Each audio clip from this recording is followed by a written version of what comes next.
cari. Kini akhirnya aku temui. Soalannya, kenapa aku jatuh cinta dengan KPP?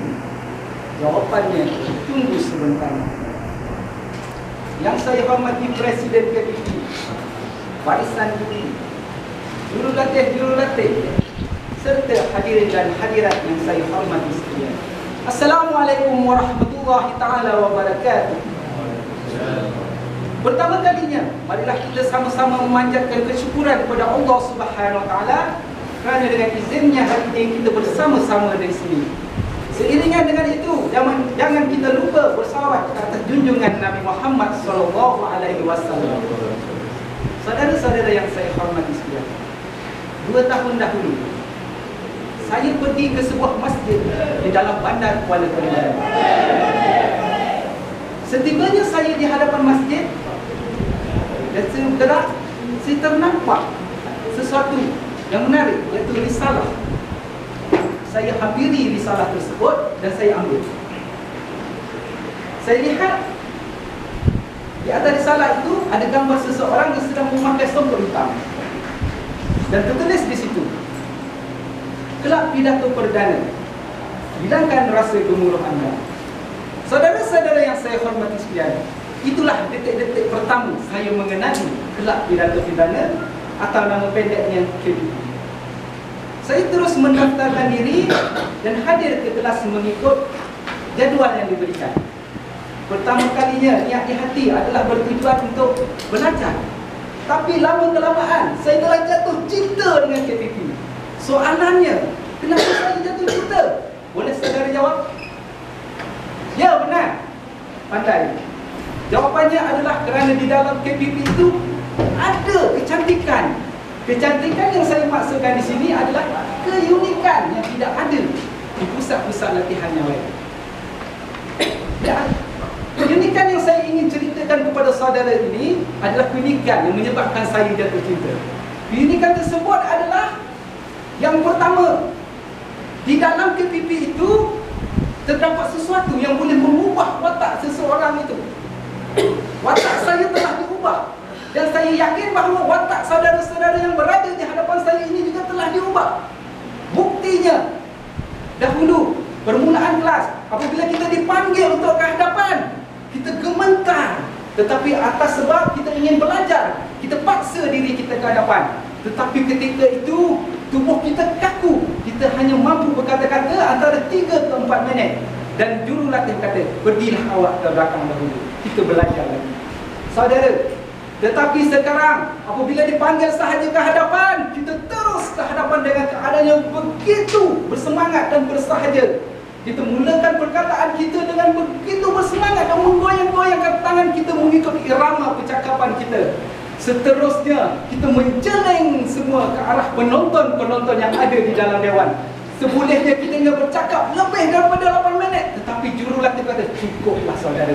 Setakat itu. Kalau awak ingin bercakap panjang, tak baliklah kita hari ini. Lihat saudara, watak kita telah dibentuk daripada kebiasaan kepada yang lebih hebat. Lihat saudara, dahulu kita diibaratkan sepohon pokok yang hampir-hampir mati, yang ada hanyalah ranting. Tetapi apabila dibaja oleh KPP, kita rimbun kembali. Sesekali angin datang bertiup, menyebabkan kita bergoyang-goyang dengan begitu indah. Sesekali kita mengeluarkan bunyi yang begitu mengasihkan. KPP telah mengubah watak kita.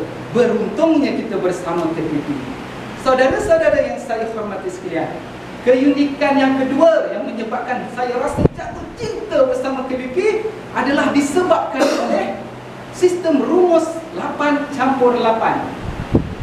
Saudara, secabar saudara yang berada di dalam dewan ini, carilah mana-mana pusat latihan yang ada sistem rumus 8+8 seperti di KPP ini. Pastinya saudara tidak berjumpa, walaupun rumusnya hampir-hampir serupa dengan rumus 8+8. Sama ada 7+7, 6+5 atau 4+4, pastinya tidak berjumpa. Rumus 8+8 hanya ada di dalam KPP Malaysia sahaja. Berbanggalah kita dengan KPP. Saudara-saudara yang saya hormati sekalian, sekiranya kita meneliti lebih halus mengenai rumus 8+8, terlalu indah. Kenapa saya katakan begitu? Rumus 8 yang pertama itu adalah asas dalam pengucapan awam. Sekiranya satu asas itu tertinggal, maka cacatlah pengucapan itu.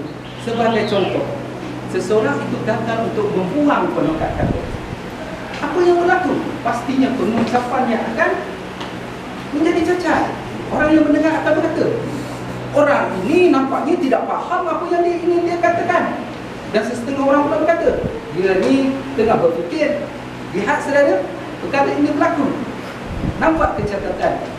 Manakala rumus 8 yang kedua itu saudara adalah hiasan pada rumus 8 yang pertama.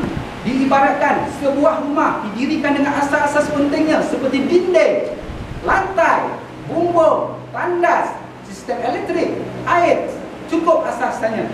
Kita ambil rumus 8 yang pertama itu adalah hiasan ataupun dekorasi. Kita letakkan di rumah itu. Kita letak pokok bunga, kita tanam rumput yang menghijau, kita letakkan lampu yang berkilau dan berwarna-warni. Pastinya sesiapa sahaja yang lalu di hadapan rumah itu pasti memandang dan berkata, wah, alangkah cantiknya rumah ini. Saudara-saudara yang saya hormati sekalian, begitu juga yang ada di dalam pengucapan awam. Apabila kita gabungkan rumus 8 yang pertama, iaitu asas, dengan rumus 8 yang kedua, iaitu hiasan atau dekorasi. Apabila kedua-dua ini bercantum, pastinya pengucap awam itu menjadi begitu hebat. Yang mendengar mesti berkata, hebat sungguh orang ini ya. Saudara-saudara yang saya hormati, itulah di antara keunikan-keunikan yang menyebabkan saya jatuh cinta. Akhir sekali saran daripada saya, teruskan bersama ketika. Buah lada rasanya pedas, makan bersama si ikan kering. Adakala dirimu ke kelas dan jangan sekali-kali ponten. Wabillahi taufiq wal hidayah. Wassalamualaikum warahmatullahi wabarakatuh. Adat berkasih, rindu-rinduan, adat bersaudara, berkunjung-kunjungan. Walaupun kita tinggal berjauhan, jauh di mata, di hati jangan. Assalamualaikum warahmatullahi wabarakatuh. Dan salam sejahtera serta salam lestarikan bahasa, senikan bicara. Terima kasih pengacara majlis, Barisan Juri Hakim yang adil lagi bijaksana, penjaga masa serta hadirin dan hadirat yang saya hormati sekalian. Anda mungkin pernah mendengar lagu ini. Dari pandangan mata yang mempunyai kuasa, oh, aku tergoda, terkeciwa. Dari pandangan mata, benarkah cinta? Demikian tajuk pidato yang hendak saya sampaikan sebentar lagi. Cinta, menurut Datuk Dr. Muhammad Fazlah Kamsah, merupakan satu anugerah terindah yang didambakan oleh setiap insan. Namun, cinta perlu disuburi dengan iman dan takwa. Justru pada hari ini saya tertarik untuk mencerahkan tajuk pidato pada hari ini melalui beberapa lestari kata. Nak tahu? Hayati lestari bahasa saya seterusnya. Hadirin yang dihormati sekalian, saya rindukan tatapan mata anda. Selami dan Hayati, lestari bahasa pertama. Benarkah cinta kepada agama? Saya bawa tuan-tuan dan puan-puan merenung sebentar sejarah di zaman jahiliyah. Pada masa itu, manusia tiada peradabannya, dan pada masa itu keruntuhan akhlak berleluasa. Namun, apa yang kita perlu, yaitu selepas kedatangan agama, maka berlakulah satu anjakan perubahan paradigma. Pada masa itu, manusia beragama telah ada pegangannya. Kita tahu agama Islam patuh akan kitab Al-Quran. Kita tahu juga bahawa agama Kristian patuh dengan kitab Injil. Kita tahu juga bahawa agama Buddha patuh akan kitab Tipitaka. bahawa agama Hindu juga patuh akan kitab Vedana. Kesemua agama ini berkenakkan kita untuk memartabatkan diri kita menjadi insan yang mulia dan mempunyai tamadun yang tinggi. Namun tidak semudah memetik jaya, kerana jika iman yang kita miliki punah, tidak dijaga dengan rapi, apa akan berlaku? Sudah pasti kita pada masa itu tidak akan mempunyai keimanan. Kalau dulu kita bertutup dengan agama, kita bertutup menutup aurat, tetapi dengan kejahilan, maka kita balik ke zaman jahiliyah. Kita kembali dengan pakaian yang semakin singkat, haram dan halal semakin diperendahkan, dan akhirnya agama yang kita agungkan kita runtuhkan. Ayo, sedarilah, jangan nanti tanpa agama kita menjadi insan yang mudah hancur. Jadilah seorang yang teguh agamanya, seperti karang di lautan. Walaupun dipukul ribut sekalipun, tetap teguh. Biarpun kita berada di negara mana sekalipun, di negara Eropah, di negara Barat, tetapi nilai agama kita menyebabkan kita tidak utuh, tidak mudah dipengaruhi. Kita ada adab, kita tahu bahawa yang baik kita jadikan teladan, yang buruk kita jadikan sepadan. Hadirin sekalian, saya mengemari tetapan mata anda. Selami Lestari Bahasa Kedua bertajuk Benarkah Cinta Anda kepada Ibu Bapa? Dewasa ini kita melihat ibu bapa merupakan orang yang begitu mulia. Bayangkan, ibu kita melahirkan kita bergadai nyawa. Ayah pula bekerja siang dan malam untuk menyarang pendapatan keluarga. Tetapi akhirnya kita lupa akan jasa mereka. Kita lupa. Dan kita mula, adakah kita merasakan bahawa ibu bapa ini kita perendahkan ataupun kita perlu sandungi? Menurut Profesor Dr. Muhanya mengatakan bahawa ada pesakit yang mengatakan bahawa yang mengaku mereka mempunyai dendam kepada ibu bapa kerana tidak memberikan didikan sempurna kepada mereka, walhal ibu bapa mereka tidak mempunyai didikan seperti mana yang kita alami sekarang. Hadirin dan hormati sekalian, seterusnya, selama Lestari Bahasa Ketiga benarkah cinta kepada anak-anak? Anak-anak merupakan anugerah ilahi. Ketahuilah, ada pasangan yang mempunyai anak-anak, ada pasangan yang tidak mempunyai anak-anak. Namun ada kalanya kita tidak bersyukur.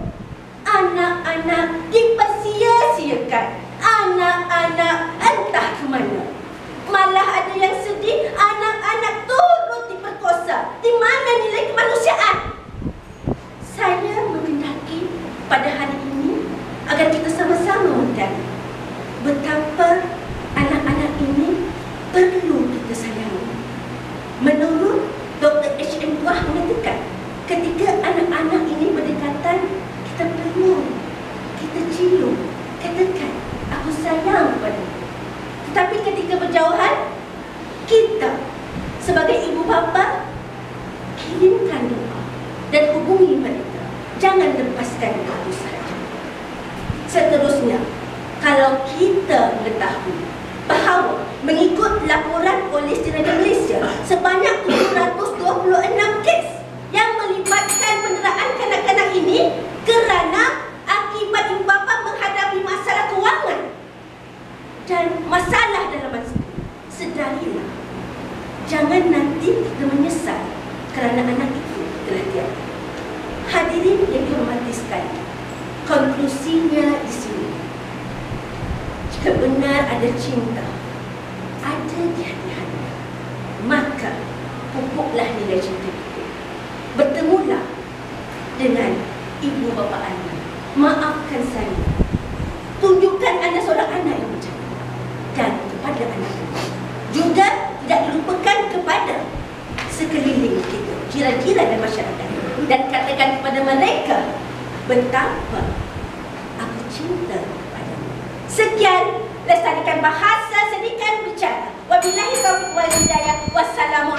warahmatullahi wabarakatuh.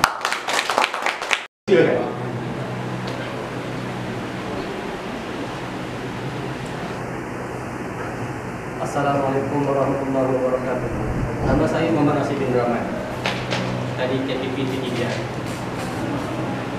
Boleh saya bertanya, sekarang pukul berapa? Terima kasih. Itu menunjukkan bahawa tuan-tuan masih lagi peka tentang masa. Ia berkait dengan tajuk yang akan saya sampaikan pada hari ini, iaitu masa. Penting adakah yang dihargai? Tuan-tuan dan puan-puan, kawan saya berkata, kenapa tajuk masa yang kamu nak bicarakan? Itu tanya sekolah rendah. Memang benar tuan-tuan dan puan. Sebab di sekolah rendah lagi kita telah ditekankan dengan pentingnya masa. Kita telah didedahkan dengan pepatah Melayu yang mengatakan bahawa masa itu emas, dan dia masih lagi digunakan pakai sehingga sekarang. Dan pada zaman moden ini kita telah diperkenalkan dengan istilah baru, dengan izin time is money. Ia juga dikaitkan dengan benda yang berharga. Kalau kita lihat makhluk Allah yang besar-besar, bukan kecil macam kita, seperti planet, matahari, bumi, semuanya mematuhi masa. Cuba bayangkan kalau makhluk-makhluk yang besar ini tidak mematuhi masa, apa akan jadi kepada cakrawala dan seluruh alam ini? Sudah tentu ia akan musnah, tuan-tuan dan puan. Begitu juga dengan kehidupan kita seharian. Kalau kita tidak patuh tentang masa, apa akan jadi? Contohnya, kalau kita sentiasa lewat pergi ke pejabat, kita mungkin akan kehilangan pekerjaan. Kalau kita terlupa waktu solat, sentiasa tidak bersolat, kita mungkin menempah ke neraka jahanam. Begitu juga di sini, saya lihat ada penjaga masa. Itu menunjukkan masa itu penting. Cuba tuan-tuan rakan-rakan pidato nanti selepas 3 minit loceng dibunyikan, teruskan pidato tuan-tuan dan puan. Apa akan jadi? Saya tak tahu apa akan jadi, tapi tuan-tuan dan puan boleh cuba. Kita lihat apa kesannya. Mungkin saya yang akan dapat meneruskan diri. Allah Subhanahu wa taala berfirman dalam surah Al-As, "Wal 'asri innal insana lafi khusr illa alladziina aamanu wa 'amilus shalihat wa tawassaw bil haqq wa tawassaw bis sabr." Yang bermaksud, demi masa, sesungguhnya manusia itu sentiasa dalam kerugian, melainkan orang-orang yang beriman, yang berpesan-pesan dengan kebenaran, berpesan-pesan dengan kesabaran. Ini menunjukkan bahawa bila Allah bersumpah dengan masa, masa itu sesuatu yang sangat penting. Kita tahu masa itu penting. Sebab itulah kita membandingkan dia dengan emas. Kalau kita mementingkan sesuatu itu, adakah kita akan membuangnya dengan sia-sia? Adakah kita akan membazir masa itu? Sudah tentu tidak. Tapi hakikat sebenarnya, adakah kita menghargai masa seperti mana apa yang kita lafazkan? Kenapa pada masa sekarang ni, kalau kita lihat di mana-mana ramai orang yang melepak tanpa melakukan sesuatu yang berharga? Kenapa pada hari Isnin kita selalu mendengar istilah Monday Blues? Seolah-olah tidak suka pada hari Isnin. Dan ada orang yang hanya menanti-nantikan hari Sabtu dan Ahad, seolah-olah hari-hari lain kalau tak muncul pun tak apa. Dan ada juga yang lebih teruk lagi, bosan dengan kehidupan mereka, bosan dengan masa mereka, sampai sanggup membunuh diri. Tak lama lagi kita akan menyambut bulan Ramadan yang mulia. Semua orang tahu bulan Ramadan merupakan bulan untuk kita melakukan amal ibadat. Cuma tahu kan, kita orang Islam sini. Tetapi berapa ramai orang yang akan menghabiskan masa tersebut dengan tidur semata-mata. Ada yang tidur selepas bersahur dan bangun apabila hendak berbuka. Inikah caranya kita hendak menghargai masa yang kita katakan penting itu? Tuan-tuan dan puan-puan, kenapa kita, mungkin bukan kita di sini, kenapa ramai orang tidak menghargai masa? Cuba tuan-tuan dan puan-puan fikirkan. Pada pendapat saya, terdapat 2 faktor utama kenapa kita kurang menghargai masa sebenarnya.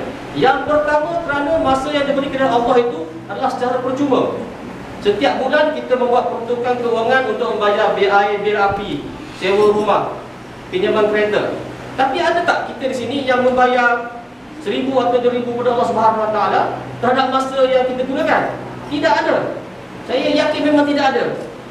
Dan yang kedua, kita selalu merasakan bahawa kita sentiasa ada masa.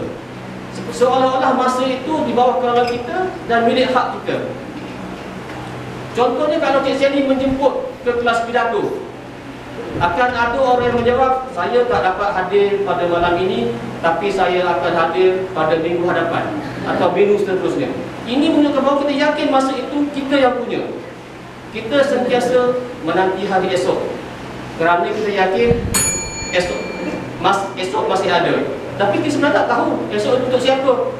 Mungkin juga tiada esok bagimu. Itu merupakan tajuk filem Jin Samsudin, ya, kepada siapa yang tahu. Tuan-tuan dan puan-puan, bilakah kita akan menghargai masa? Agak-agaknya bila? Sudah menjadi tabiat manusia, bila dah tak ada baru nak menghargai, ya. Ada orang yang mendapat pangkat sudah mati. Tuan-tuan dan puan, bayangkan kita seorang pekerja yang hebat di pejabat, kita sesibuk, kita tak ada masa untuk beribadat. Kita balik suatu petang, kita ke rumah, setelah kita melalui jalan yang sesak, kita tengok isteri kita tak masak. Kita lihat anak-anak kita sibuk bermain gadget, tidak belajar. Kita bergaduh dengan anak-anak, kita bergaduh dengan isteri. Kita masuk ke bilik, kita tidur tanpa sempat bersolat maghrib dan juga isyak. Pada keesokannya kita bangun seperti biasa, tapi kali ini kita rasa berlainan sebab isteri kita tak ada di sisi kita. Kita tak mendengar lagi anak-anak kita yang direndah untuk ke sekolah. Rupa-rupanya malam tadi kita telah meninggal dunia. Dan pada ketika itu kita digambarkan dengan kehidupan kita yang penuh sengsara, penuh kesusahan, penuh malapetaka yang kita tahu bila akan berakhir kerana dosa-dosa kita dan juga kerana kita tak sempat untuk bertobat. Katakan pada masa itu Allah Subhanahu Wa Taala memberi pilihan kepada kita, sama ada untuk hidup sehari lagi atau segunung emas. Manakah pilihan tuan-tuan? Itu jawapan yang tepat sebenarnya. Tuan-tuan dan puan-puan, saya teringat sebuah lagu Kerehan yang bertajuk Demi Masa.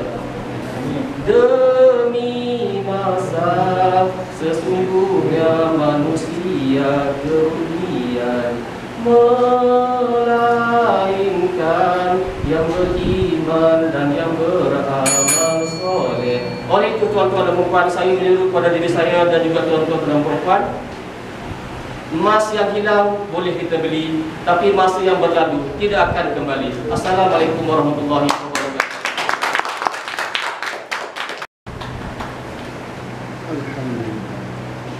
Assalamualaikum warahmatullahi wabarakatuh. Selamat pagi. Kira wajah kita semua. Hai, nama saya Nura Ain. Saya pernah menjadi seorang pengasuh sebuah taska di Itali. Padahal saya seorang lulusan kejuruteraan. Kenapa saya seronok menjadi pengasuh? Kerana budak-budak tiada dendam. Hari ini kita marah dia, esok dia baik dengan kita. Tapi bagaimana dengan orang dewasa? Hari ini kita tercakap kasar sikit, sentak sampai esok. Update kemas gini, status di muka buku. Indahnya bermain dengan anak-anak kecil. Hari ini kita buat guling-guling. Hadirin hadirat sekalian, tahukah anda 3 tahun pertama kebesaran anak-anak sangat penting untuk memastikan siapa mereka pada masa akan datang. Tetapi memang ada ikan, ada juga panitia. Tahun lepas, bulan Ramadan, seperti biasa, taska beroperasi dari pukul 6.45 pagi hingga 7.45 petang. Masa tu hampir waktu buka puasa. Tinggal satu orang anak kecil, ibu bapa masa belum datang. Kita dah nak buka puasa ni. Dah nak siapkan diri, siapkan makanan, nak bersedia untuk solat. Terpaksa kami bawa anak kecil tu pulang ke rumah. Tahukah pukul berapa ibu dia berambil? Pada 10 malam. Alasannya terlupa. Ibu bapa terlupa ambil anak. Bukan itu saja. Mengikut jadual, kami akan mandikan anak kecil itu pada pukul 4 petang sampai mereka bangun tidur. Kemudian mereka akan bermain betul-betul. Yang mengejutkannya saya, esok pagi mereka hadir ke taska dengan pakaian yang sama. Dengan pamper, lampin, pakai bawang yang tak bertukar. Itulah ibu bapa. Saya tidak mahu mengatakan ia mencerminkan semua bapa, tapi ia seolah-olah meletakkan anak terus ke taska, melepaskan tanggungjawab mereka. Saudara sekalian, tahukah anda mereka membayar RM300 Malaysia sebulan jika dibahagikan dengan 20 hari bekerja dan dibahagikan dengan 10 jam sehari, berapa agak-agaknya upah sejak? Saya kira RM1.50 adalah upah untuk menjaga seorang anak kecil satu nyawa. Mereka ini adalah bakal pemimpin kita, bakal doktor, guru, masa depan kita. Dengan upah RM1.50, bulannya keluar berita salah pusat asuhan bayi kecil mati tersedak. Salah satu teringat saya dengan analogi telur atau ayam pada dahulu penuh dengan tanda soal, telur atau ayam. Saudari-saudara sekalian, sebenarnya persoalan ini sudah terjawab, iaitu secara saintifik ayam wujud dahulu kerana untuk menjadikan seperti itu protein yang ada pada ayam. Okay, analogi ini juga sama seperti bulatan, di mana mulanya kita seolah-olah menyalahkan semua benda, menyalahkan kerajaan, masyarakat, ibu bapa. Di mana mulanya kita? Di mana masyarakat peranannya? Di mana? Hari ini anak kecil untuk menjadikan pemimpin masa depan perlu dididik daripada kecil. Tetapi untuk menjadi anak kecil yang berjaya dididik, perlu ibu bapanya dididik dengan baik. Kita tidak tahu di mana mula. Hadirin sekalian, saya nak tanya, siapa di sini yang ambil SRP? SRP PMR? Hampir sama banyak. Mereka yang lahir 1979 tahun naik ke bawah ambil SRP. Mereka yang ambil selepas mereka yang lahir selepas itu ambil PMR. Ketika itu tiada bisingnya ibu bapa mengatakan tidak setuju dengan peralihan ini. Tak ada pula kecoh. Mungkin sebab prestasi anak-anak tak terlampau berbeza. Mungkin juga waktu itu saya tak ambil lagi, saya tak dengar lah. Tetapi baru-baru ini, apabila kerajaan kementerian ingin menukarkan PMR kepada PT3, apabila keluar keputusan, kecoh. Kerana keputusannya sangat kurang memerasakan bahawa mula kecoh-kecoh menyalahkan sistem pendidikan negara. Betulkah sistem pendidikan salah? Sebenarnya selepas dinilai peperiksaan sedia ada tidak menjadikan kerajaan itu secara holistik, secara cemerlang. Makanya kerajaan mengubahkan dasar pendidikan untuk menjadikan PMR kepada PT3. Tukar sistem, tukar pemimpin, itulah kitarannya. Di mana peranan ibu bapa. Makanya hari ini jika kita ibu bapa, jadilah ibu bapa yang cemerlang. Jika kita majikan, jadilah majikan yang ambil tahu apa anak-anak pekerja kita, bagaimana mereka punya pendidikan, wujudkan tabung pendidikan untuk anak-anak pekerja, tuition. Dalam kita menyalahkan kerajaan dan masyarakat, kerajaan masyarakat, satu peranan masyarakat perlu kita ambil satu contoh. Dalam hadis pengangguran, orang menyalahkan kerajaan kerana tidak mewujudkan banyak peluang pekerjaan. Tetapi masyarakat boleh main peranan. Pernah anda dengar keusahanan sosial? Apa itu keusahanan sosial? Ya, saya masih biasa dengan keusahanan, tapi keusahanan sosial sangat janggal. Keusahanan sosial adalah apabila individu yang usahawan berfikir satu solusi yang inovatif untuk menghadapi masalah yang berlaku di masyarakat. Kita ambil contoh, siapa pernah dengar Jamie Oliver? Beliau adalah tukang masak terkenal di Britain. Dia mewujudkan projek 50 di mana mereka berumur kelangkangan, masalah sosial, tidak ada uang untuk bayar. Dia ambil mereka, letak dalam restoran itu, ajar mereka siapa mahir. Sekarang mereka mampu buka sendiri restoran mereka. Kita tidak perlu lihat luar.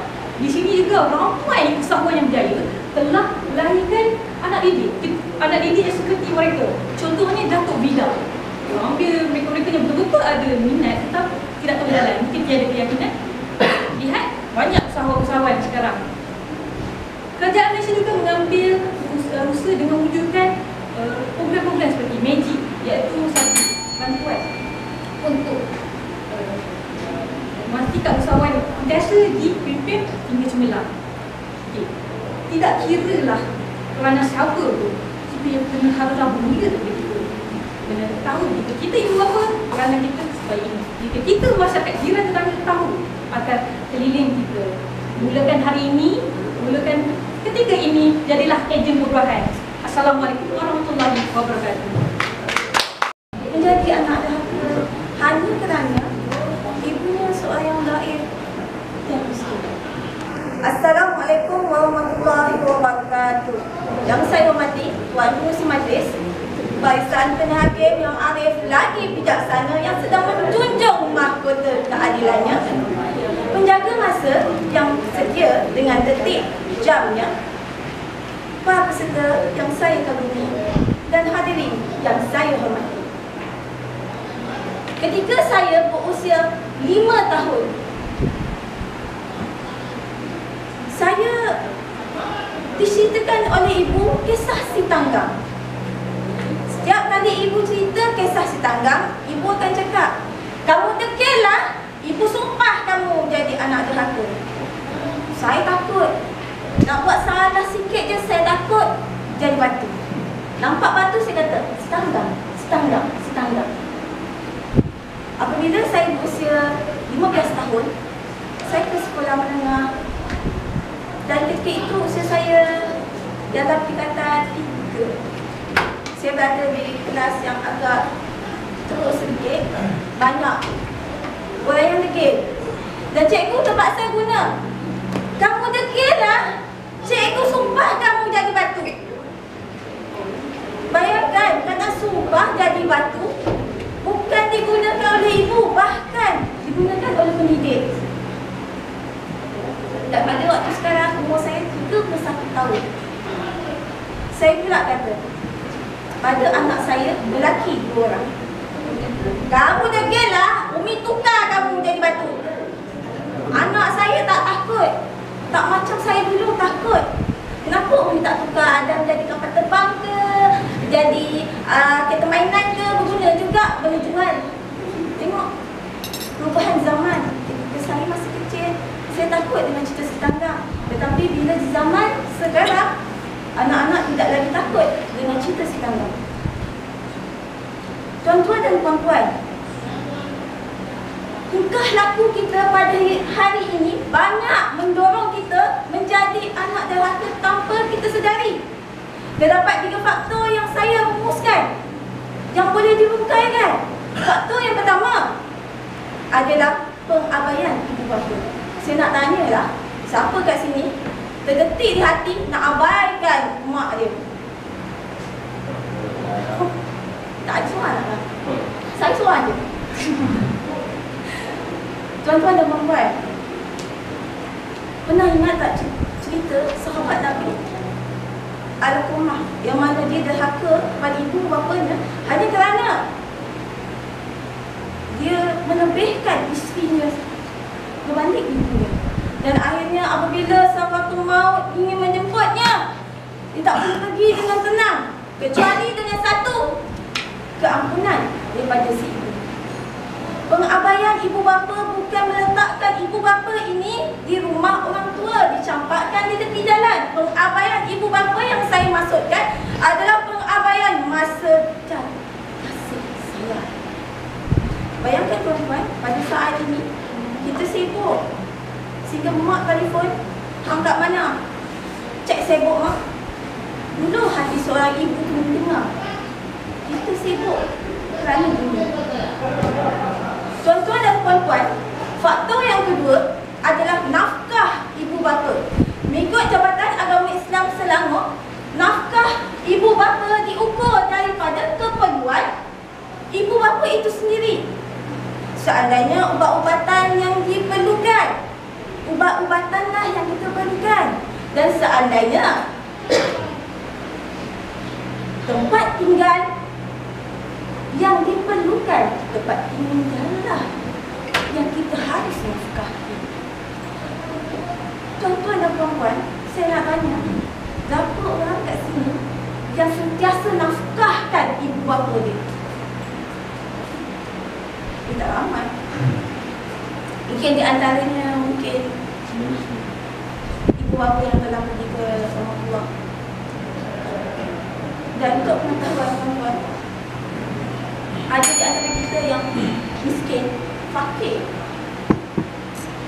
Wajarkah dia menafkahi ibu bapa dia? Dia tak ada harta, tak ada duit, tapi dia cuma ada satu, iaitu kasih dan sayang dan segala perhatian dia boleh diberikan kepada ibu bapa ni. Dan tidak wajar seorang ibu atau ayah kita nafkahinya hanya kerana harta, tetapi kita boleh nafkahinya kerana kasih dan sayang. Tuan-tuan dan puan-puan, faktor yang ketiga adalah kata-kata dan ucapan kita kepada ibu bapa. Setiap hari seorang ibu ingin mendengar anak dia berkata, "Hello mak, hai mak, sayang mak, I love you mak." Kasih dan sayang seorang ibu ni nak dengar mak dia berkata-kata setiap hari. Tapi kita pada saat ini melupakan ibu bapa kita dengan pekerjaan kita, sehingga mak kita telefon, kita berkata, "Mak, saya sibuk ni mak, lain kalilah mak telefon." Dulu hati seorang ibu mendengar, saya terus terang, apabila saya panggil anak saya, "Adam, sini." Anak saya tak menyaut, saya sakit hati. Walaupun dalam rumah, saya seorang ibu, dalam rumah anak tak menyaut, saya sakit hati. Ungkapan dan kata-kata seorang anak ini besar bagi seorang ibu. Tuan-tuan dan puan-puan,